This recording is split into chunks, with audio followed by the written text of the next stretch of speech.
সাগরকন্যা কুয়াকাটা সমুদ্র সৈকত। আজ আমরা এখানে এসেছি সমুদ্র সৈকত দেখার জন্য, কিন্তু সমুদ্র সৈকত দেখার পরে থাকবো কোথায়? আশেপাশে কোথাও কি থাকার জায়গা আছে?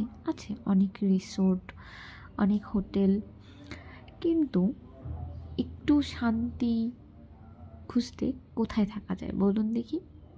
একটু শান্তির জন্য এখানে দেখতে পাবেন আপনারা শ্রী শ্রী রাধাকৃষ্ণ মন্দির ও তীর্থযাত্রী সেবাশ্রম। অনেক সুন্দর না? হ্যাঁ, আসলেই অনেক সুন্দর। যারা ভক্তরা আছেন তারা আসলে ভগবানের সান্নিধ্যে থাকতে পছন্দ করে, ভালোবাসে।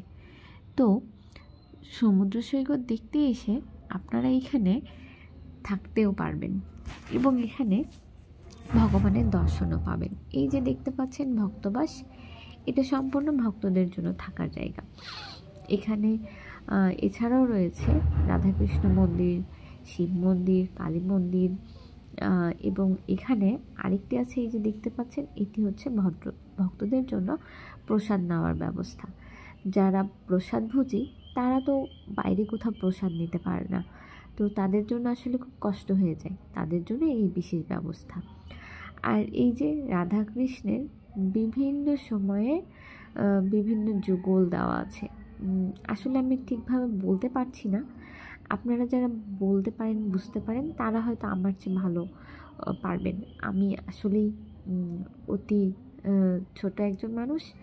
তো যাই হোক, আপনাদেরকে ঘুরে ঘুরে দেখাচ্ছি। এটি হচ্ছে রাধাকৃষ্ণ মন্দিরটি, অনেক সুন্দর। আসলে চারপাশে রাধাকৃষ্ণের অনেক অনেক যুগল রাখা আছে এবং কি বলবো, আপনারা দেখে মনোমুগ্ধ হয়ে যাবেন যে এত সুন্দর সমুদ্র সৈকতের পাশে এমন ব্যবস্থা করা আছে। এবং এর পাশেই হচ্ছে রাধাকৃষ্ণ মন্দির, বড় মন্দির, বিগ্রহ রাখা আছে। যদিও এখন ঠাকুরের ঘুমের সময় কয়েক সেকেন্ড আগেই বন্ধ করা হয়েছে, তারপরও আমি আসলে দেখতে চাচ্ছিলাম এবং আপনাদেরকেও দেখাতে চাচ্ছিলাম জন্য এই যেভাবে দেখছি। হরে কৃষ্ণ কৃষ্ণ কৃষ্ণ হরে হরে, হরে রাম রাম রাম হরে হরে। আর এই যে রাধাকৃষ্ণ মন্দির ও তীর্থযাত্রী সেবাশ্রমের যোগাযোগ নাম্বার, আপনারা চাইলে এই নাম্বারে যোগাযোগ করতে পারবেন। এখানে একটি তুলসী দেবীর স্থানও রয়েছে এবং এইটির পাশেই দেখতে পাচ্ছেন ভক্তাবাস, এখানে ভক্তরা থাকতে পারে, তাদের থাকার ব্যবস্থা রয়েছে। আবার এই যে এখানে বাবা ভোলানাথের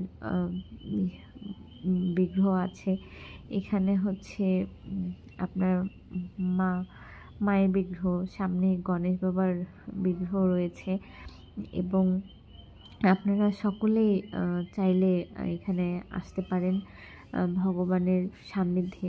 আসলে আমার কাছে এইবারের সমুদ্র সৈকত ভ্রমণটা সার্থক হয়েছে একমাত্র ভগবানের দর্শন পেয়ে। জীবনে আসলে কতই না কত কিছু করেছি আমরা, তো তার মধ্যে যদি একটু ভগবানের সান্নিধ্য পাওয়া যায়, ক্ষতি কী বলুন? বরং আমাদেরই শেষ সময়ের সম্বল।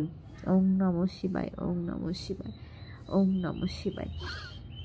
তো আপনাদেরকে আরেকটু বলে নিই, এখানে প্রতিটি মন্দিরে দেখতে পারবেন আপনারা ঠাকুর দেবতার প্রণাম মন্ত্রগুলো অর্থসহ দেওয়া আছে।